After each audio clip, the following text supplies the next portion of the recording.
प्रिय विद्यार्थियों, मैं लॉक का एक अंतिम वीडियो जिसका टाइटल है लॉक का राजनीतिक चिंतन के इतिहास में योगदान लेकर आपके बीच में उपस्थित हुआ हूँ। लॉक के राजनीतिक चिंतन के बारे में हमने काफ़ी विस्तार से कई वीडियोज़ अब इससे पहले लगभग 11 वीडियोज़ मैंने आपसे शेयर किए।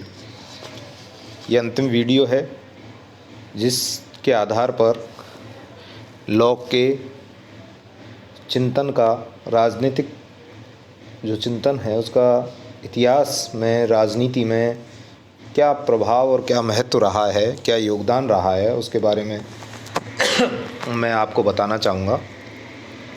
लॉक के चिंतन का इतिहास में विशिष्ट महत्व है। इसका मुख्य कारण जो मैं बिंदुवार आपको गिनाना चाहूँगा। नंबर 1, लॉक उदारवाद का जनक था। उसके विचार सत्ता का स्रोत जनता होती है। शासन जनसहमति पर आधारित होना चाहिए। शासन की शक्ति सीमित और मर्यादित होनी चाहिए। यही उदारवाद का आधार स्तंभ है।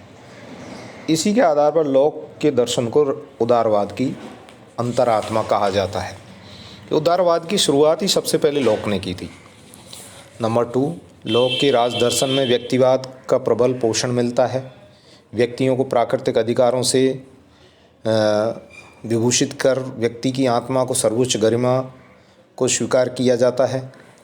सार्वजनिक हितों पर व्यक्तिगत कल्याण के संदर्भ में विचार करने का सुझाव देकर लॉक ने व्यक्तिवाद को सुदृढ़ एक पृष्ठभूमि के रूप में तैयार किया।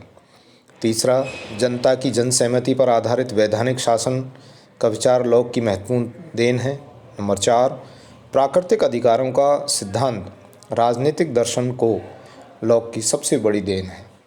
जीवन, स्वतंत्रता और संपत्ति को मनुष्य के जन्मसिद्ध प्राकृतिक अधिकार मानते हुए लॉक ने कहा कि राज्य का कर्तव्य इनकी रक्षा करना है। वह किसी मनुष्य को कभी इन प्राकृतिक अधिकारों से वंचित नहीं करना चाहता था।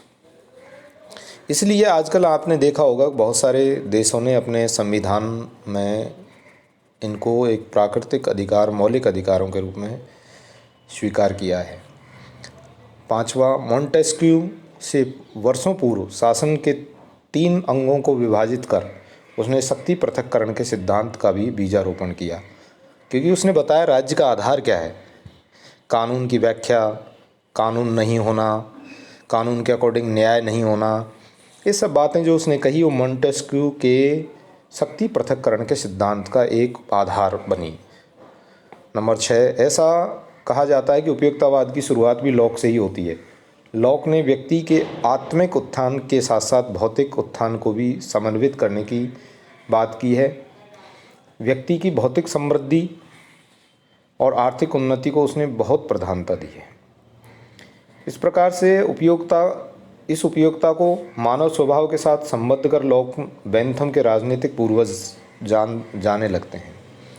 इस प्रकार लॉक के चिंतन में कुछ कमियां होने के बावजूद भी लॉक बहुत ही योगदानपूर्ण एक विचारक सिद्ध हुआ है, जिसने इतिहास को बहुत योगदान दिया है।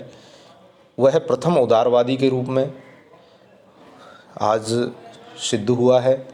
दूसरा, शक्ति पृथक्करण के सिद्धांत जो एक महत्वपूर्ण सिद्धांत है, जिसकी आगे चल कर के मॉन्टेस्क्यू ने बहुत व्याख्या की है, उसकी शुरुआत लॉक के दर्शन में देखने को मिलती है। इसे लॉक के योगदान को नकारा नहीं जा सकता। जय हिंद, जय भारत।